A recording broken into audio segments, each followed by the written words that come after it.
অন্তরের মধ্যে কোরআনে কারিমের বিধান বাস্তবায়নের কোনো নীতি থাকে না, আল্লাহর বিধান যার অন্তরের মধ্যে সুরক্ষিত থাকে না, আল্লাহর নবী বলেছেন ইন্নাল্লাযী লাইসা ফি জাওফিহি শাইউম মিনাল কুরআন কাল বাইতিল খরিব, যার অন্তরের মধ্যে কোরআনে কারিমের বিধান বাস্তবায়নের কোনো আকর্ষণ থাকে না, কোরআনে কারিমের জ্ঞান নাই, শিক্ষা নাই, ওই অন্তরটা একটি বিরান বাড়ির মতো।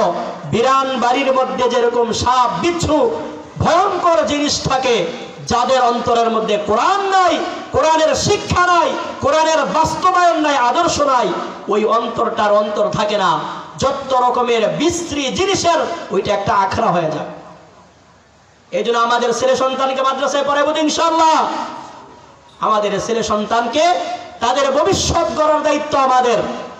আমরা যদি তাদেরকে দ্বীনি শিক্ষায় শিক্ষিত না করি, তাহলে আপনি আমি পিতা হিসাবে কিয়ামতের ময়দানে আল্লাহর সামনে ধরা খেয়ে যাব। আল্লাহর সামনে যদি আমরা ধরা খেয়ে যাই, তখন আর কোনো জবাব দেওয়ার উপায় থাকবে না। এই জন্য মরার আগেই আমাদের সন্তানদেরকে দ্বীনি শিক্ষায় শিক্ষিত করতে হবে। হাদিসের মধ্যে আছে তলাবুল ইলমি ফারিদাতুন আলা কুল্লি মুসলিম, সমস্ত মুসলমানদের উপরে দ্বীনি ইলম শিক্ষা করা ফরজ।